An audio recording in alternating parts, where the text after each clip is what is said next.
menginterview cikgu untuk hari ini. Jadi boleh cikgu memperkenalkan diri? Okey, selamat pagi.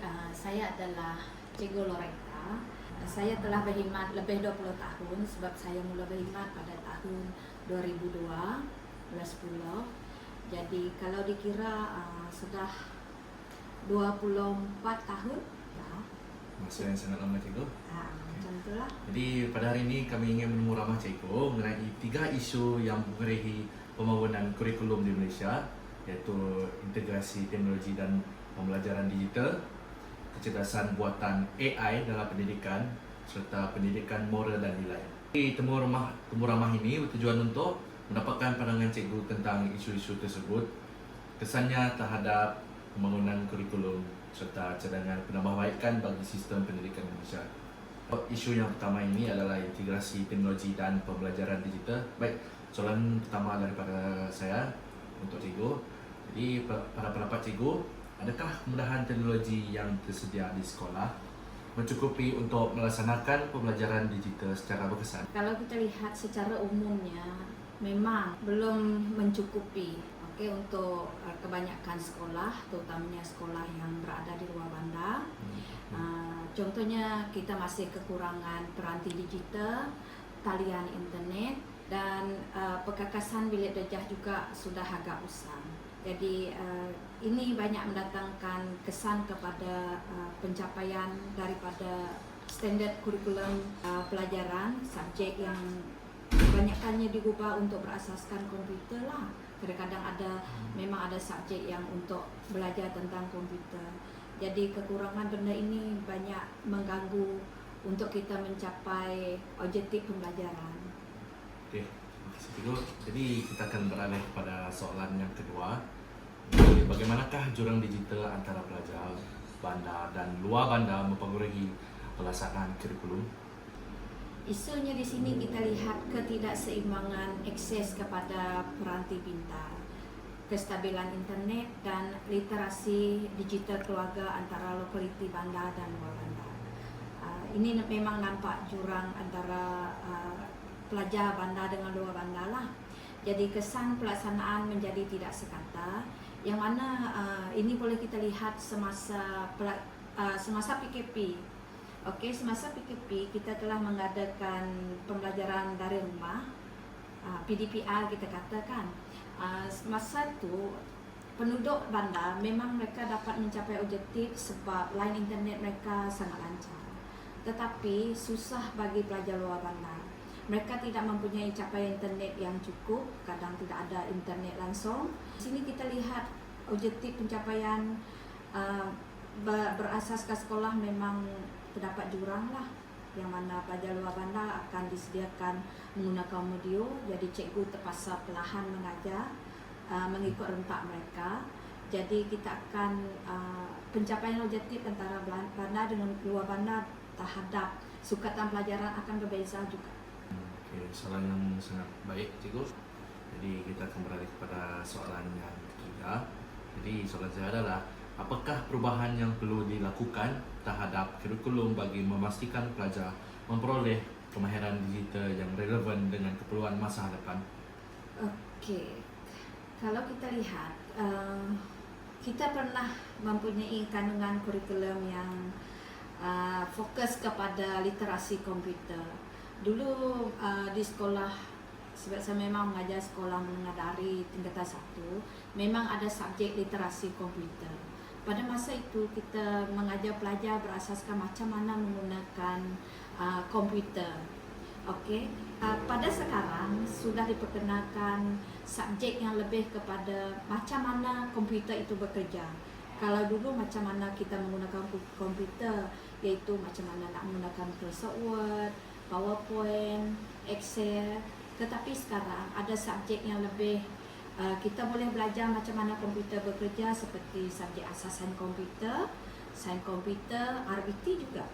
Jadi perubahan kurikulum ini memberi dia lebih relevan kepada kemajuan menggunakan komputer lah. Jadi itu tadi adalah isu yang pertama. Jadi cikgu, kita akan beralih pada isu yang kedua, iaitu kecerdasan buatan AI dalam pendidikan. Baik, soalan yang keempat daripada isu yang kedua yang tadi. Bagaimanakah penggunaan AI oleh pelajar memberi kesan kepada proses pembelajaran dan pentafsiran? Kita lihat isu dia ya, pelajar menggunakan alatan AI, menggunakan AI seperti ChatGPT, Gemini, Copilot contohnya ya, untuk menyiapkan tugasan tanpa melalui proses berfikir dan memahami tugasan tersebut secara kritikal. Dan ini boleh mendatangkan, kita boleh lihat kepada kesan terhadap kurikulum dia lah.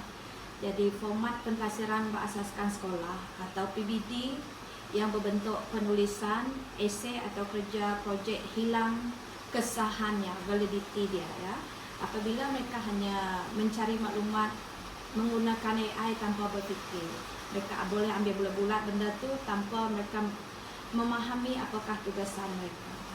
Benda seperti ini dia macam kurang sesuai untuk pentafsiran itu boleh kita ubah cara dia. Okey, kalau dulu kita nak hasil akhir, tetapi sekarang kalau kita boleh ubah cara pentafsiran dia lebih kepada proses, mungkin AI ini lebih sesuai digunakan. Mereka membantu memberi idea macam mana mereka boleh menghasilkan tugasan tanpa mereka boleh dam terus jawapan daripada AI. Jadi kita kembali pada soalan yang kelima. Jadi apa pendapat cikgu pada pelanggan cikgu lah? Adakah AI lebih banyak membantu atau menimbulkan cabaran kepada guru dan pelajar? Jadi mengapa? Okey, pada pandangan saya, AI ini macam serampang dua mata. Okey, contohnya pada masa ini cabaran yang lebih besar jika sistem pendidikan belum bersedia, walaupun potensi membantunya amat tinggi. Sebab AI memang banyak membantu, tetapi kalau kita belum bersedia macam mana nak menggunakannya, dia memang akan melemahkan kita ya. Okey, isu ini apabila kurangnya garis panduan rasmi, isu integriti akademik pelajar dan jurang kompetensi guru juga dalam mengendalikan alatan AI. Jadi dia akan, jika tidak dikawal, AI boleh mewujudkan seperti kata mereka lah, kemandolan intelek, tidak menghasilkan orang yang intelektual sebenarnya. Okey, dalam pelaksanaan kurikulum di mana kebat yang kita katakan ya, akan ditekankan dalam kurikulum gagal dicapai kerana proses konektif pelajar, proses berfikir mereka telah diambil oleh mesin. Jadi kita akan balik pada soalan yang keenam. Apakah langkah yang perlu diambil oleh Kementerian Pendidikan Malaysia untuk memastikan AI digunakan secara beretika dalam pendidikan? Ketiadaan dasar dan polisi bertulis yang jelas mengenai hak penggunaan AI dalam kalangan warga sekolah di Malaysia menyebabkan ketidakseragaman tindakan. Jadi kesan ini, dasar kurikulum kebangsaan akan kelihatan ketinggalan zaman dan tidak kalis masa hadapan jika aspek etika teknologi digital diketepikan daripada silibus pendidikan sivik dan moral. Contoh situasi dia ya. Contohnya guru di sekolah sering keliru sama ada mereka patut menghukum atau menerima tugasan pelajar yang mengandungi elemen AI kerana tiada perkeliling rasmi daripada lembaga peperiksaan atau bahagian kurikulum pendidikan. Okey, mengenai plagiarism AI. Sepatutnya KPM dapat mewujudkan suatu dasar mengubah dasar etika dan integriti AI dalam pendidikan peringkat kebangsaan. Jadi seterusnya elemen kewarganegaraan digital beretika mesti dimasukkan sebagai topik khas supaya kita dapat menggunakan AI dengan beretika semasa sekolah rendah maupun sekolah menengah. Itulah isu yang kedua yang kita sebut tadi. Jadi kita akan beralih pada isu yang ketiga, iaitu isu yang terakhir. Isu yang ketiga ini adalah tentang pendidikan moral dan nilai. Jadi kita akan beralih pada soalan yang ketujuh. Jadi adakah kurikulum semasa berjaya membentukkan sasiah dan nilai murni dalam kalangan pelajar dan mengapa? Kurikulum semasa berjaya dari segi kognitif, iaitu teori dan peperiksaan sahaja.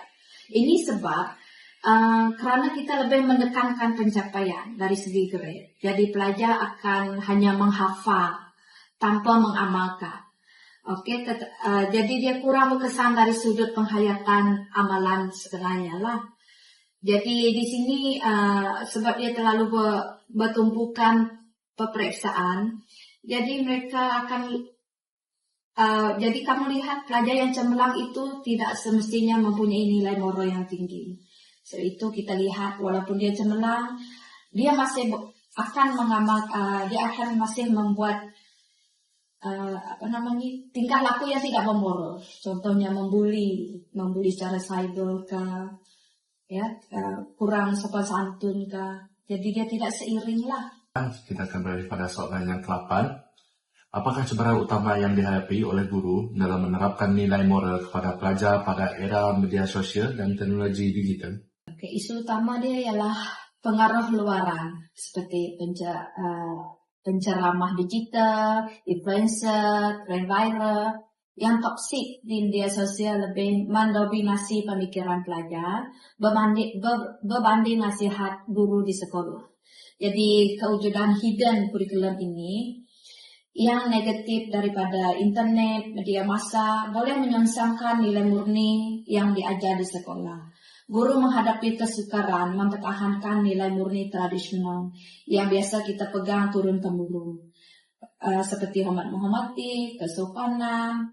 Apabila media sosial menormalisasikan budaya kecaman dan makian. Jadi kita akan pergi ke soalan yang terakhir, yaitu soalan ke-9. Apakah penambahbaikan yang boleh dilakukan terhadap kurikulum bagi membukukan pendidikan moral dan nilai dalam kalangan pelajar?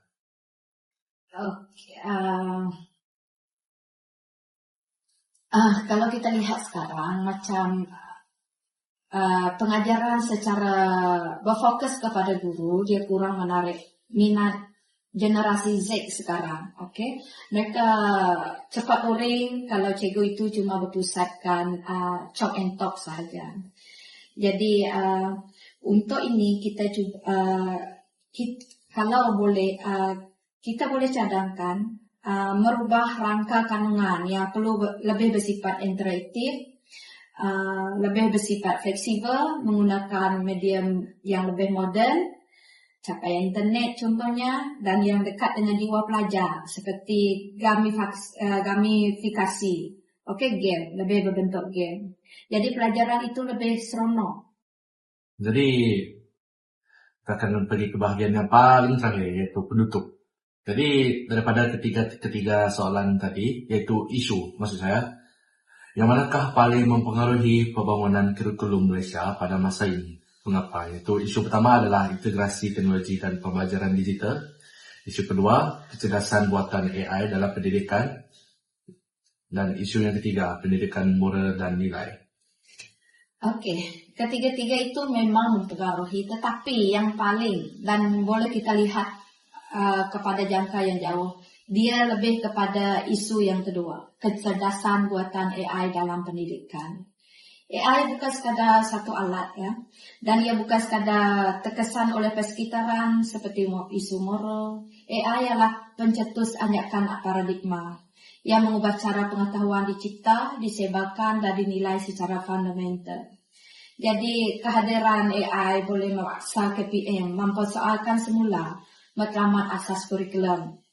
Jika AI boleh menjawab segala soalan fakta dalam masa 3 saat. Jadi tidak sesuailah pembangunan kurikulum hanya bertumpu pada penyampaian kandungan sahaja. Sebaliknya kurikulum Malaysia wajib beralih sepenuhnya kepada pembinaan kebijaksanaan insan, yaitu skop yang tidak boleh dikuasai AI. Contohnya domain yang manusia yang tidak boleh digantikan AI seperti nilai kreativiti, pemikiran kritis dan etika murni. Kita boleh asah bahagian itu supaya seiring dengan pembangunan AI. Baik, terima kasih Cikgu. Jadi itu saja yang kami dapat bincangkan dengan Cikgu untuk hari ini. Terima kasih untuk memberi masa, meluangkan masa dengan kami untuk menjawab soalan-soalan ini. Terima kasih Cikgu. Sama-sama.